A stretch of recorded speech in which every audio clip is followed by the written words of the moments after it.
At the beginning of the story, we meet a soldier named Cameron, whose dream is to live happily in his own little world after retirement. Cameron meets his wife at a club, who is currently pregnant. This means Cameron is about to become a father soon. At the same club, some thugs are staring at Cameron's wife with bad intentions. This makes Cameron very angry, but his wife stops him from fighting. However, when Cameron is going home with his wife after the party, those same thugs surround them and provoke him to fight. Cameron didn't want to fight, but still, those thugs start beating him up for no reason. Cameron only defended himself, but accidentally, the gang leader was killed by his hands. After this, Cameron's lawyer advised him to plead guilty in court so that his sentence could be reduced. Cameron thought that maybe he would be out in a year, but the judge's decision was much harsher than expected. Despite being a soldier, he was sentenced to a full 7 years in prison. Behind those prison bars, years passed by. His wife and his daughter, whom he had never held in his arms, remained his reason to live. Behind the bars, Cameron would stay happy looking at his daughter's photos and watching her grow up, considering himself the luckiest person in the world. This way, Cameron served his sentence in prison for several years, and then came the day when Cameron was released. Coincidentally, it was also his daughter's birthday that day. In his hurry to get home, he boarded a plane that was full of dangerous criminals who were being transferred from this jail to a maximum security cell. But Cameron had no idea that the plane was filled with one dangerous criminal after another. After the plane took off, we saw that a prisoner named Grissom had hidden a pin in the skin of his hand. He used that pin to unlock his handcuffs. On the other side, another prisoner named Pinball started pulling a thread from his mouth, and a small pouch came out containing a matchstick and a small bottle of petrol. Cameron was also sitting right next to him, and Pinball told him to sit quietly. After this, Grissom signaled him. Upon getting the signal, he opened that petrol bottle, poured it on the prisoner sitting next to him, and threw a lit matchstick on him. The fire panicked all the police officers and distracted them. Seeing the opportunity, Pinball stole the cell keys and quickly used the key to open the gate. A dangerous prisoner named John came out of that iron cage and finished off the guard using his handcuffs. The guards also put all their strength into controlling the prisoners. Seeing the opportunity, Grissom also came out and quickly attacked the guard and reached the aircraft's cabinet. The pilot tried to stop him with his gun, but he couldn't do it and was killed by Grissom's hands. Taking his gun, he reached the captain and putting it to his temple, told him to report that there was some problem due to weather disturbance, but now everything is under control, so that no one on the ground would know what's happening on the plane. Now, since Grissom was the only one with a gun on the entire plane, he quickly seized control of the aircraft, imprisoning all the guards in the cells meant for prisoners. After this, Grissom ordered all the prisoners' handcuffs to be removed. But as soon as the handcuffs were removed, one prisoner pulled out his hidden gun and took Grissom's right-hand man hostage. Actually, this man was an undercover police officer who was present among them all disguised as a prisoner. Cameron also tried to explain to him, "Brother, think with a cool head. There's no point. You can't fight all the prisoners alone." But still, he didn't listen, and unfortunately was killed by Grissom's hands. Now Cameron was worried about how he would get out of this plane alive. After this, at Grissom's command, the plane was landed at another high-security jail, where they took a very big gangster's son with them in exchange for the guards. They also took along another old prisoner who knew how to fly a plane. He soon took over the captain's place and also threw the plane's radio transponder outside, so that they would have no connection with the airline people. Wherever Grissom went, it was as if terror walked with him. He shot a guard present on the airline and also planted a bomb in the jail, which killed many people when it exploded. After this, their plane took off again, and all the prisoners were very happy, except for Cameron, because after serving his sentence for many years, he just wanted to meet his family. He also wanted to inform the police about this somehow. He met John and asked him where they were all going now. While heading toward the destination, their plane suddenly started going down. John asked Cameron to find out about this. Actually, a guard's dead body had gotten stuck in the plane's wheel. Seeing the opportunity, Cameron wrote important information about the plane on his t-shirt and threw it down. That corpse fell directly onto a car, causing many cars to crash into each other.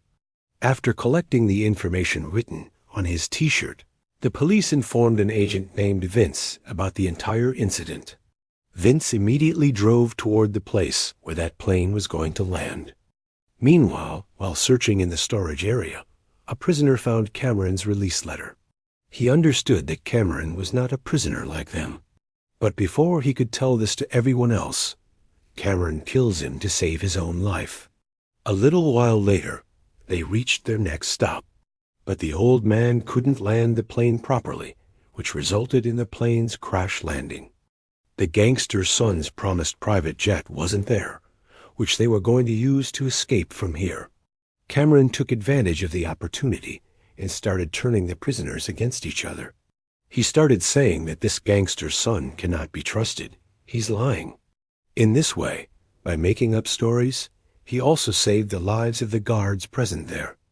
After this, when the other prisoners were pulling the plane out of the crater caused by the crash landing, Cameron very cleverly went inside the plane so that he could find an insulin injection to save one of his companions.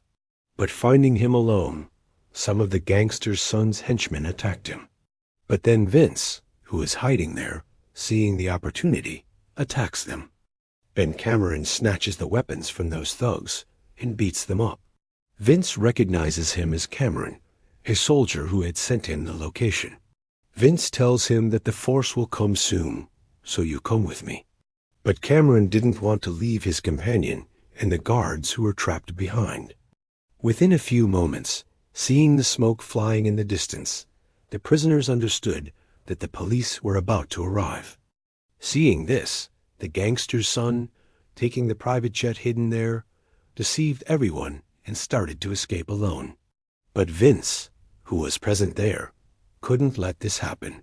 He ran and went into a crane standing in front of him, brought it down, and dropped it on the jet, which caused the jet to crash into the camp.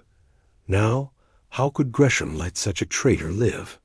After this, he threw a burning cigarette into the jet fuel and burned the gangster's son alive. After this, he distributed weapons to all the prisoners and told them to take their positions. Due to Grissom's excellent planning, the prisoners welcomed the police with tremendous explosions. A dangerous fight started from both sides. Gradually, more police backup started arriving, and Grissom understood that they wouldn't be able to win in any case, so he ordered everyone to retreat. They had pulled the plane out of the crash crater. Luckily, the plane was still in a condition to fly, but Cameron didn't want even one prisoner to escape. Being a soldier, he risked his life and tied the plane with a thick rope. After this, he quietly went inside the storage area and saved his friend and some guards. But after all, how much could one rope stop such a big plane? After takeoff, there was a festive atmosphere on the plane. All the prisoners were very happy. But Grissom couldn't understand how the police knew about their plan beforehand. He understood that there must be an informer among them. He threatened everyone that whoever informed the police about their plan should come forward, otherwise he would shoot a guard. Cameron was about to come forward when his friend stepped forward to save him and said that he had done all this. Grissom immediately shot him without thinking. Meanwhile, the police helicopter also reached the plane and bullets started firing rapidly. Grissom got scared and started trying to save his life. On the other side, after losing his friend, Cameron was also filled with anger. He started killing the thugs one after another. Then he went into the pilot's cabin and forcefully told him to land the plane near Las Vegas City. But due to one engine of the plane failing, the pilot had to make an emergency landing inside the city, where the police were already waiting for them. As soon as the plane landed, the police surrounded them from all sides, and all the prisoners were caught. However, the mastermind of all this, Grissom, was not among them. It was found that as soon as the plane landed, Grissom escaped with his 2 companions by hiding in a fire truck. Cameron and Vince looked at each other and together started chasing them on a motorcycle.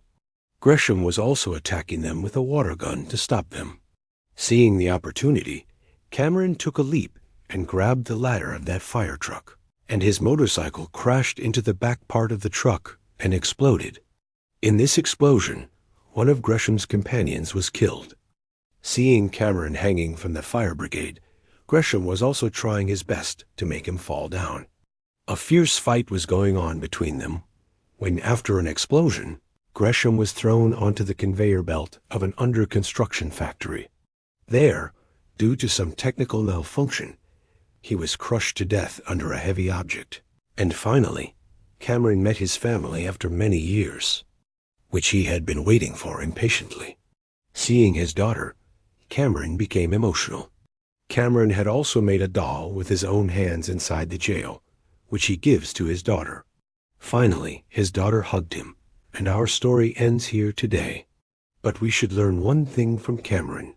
Even if we are far from our family, we should keep our country safe from thugs and goons, just as the army stationed at the border is doing for us, because the country and all its citizens are also our own family. So let's meet with another story. Take care. Bye-bye.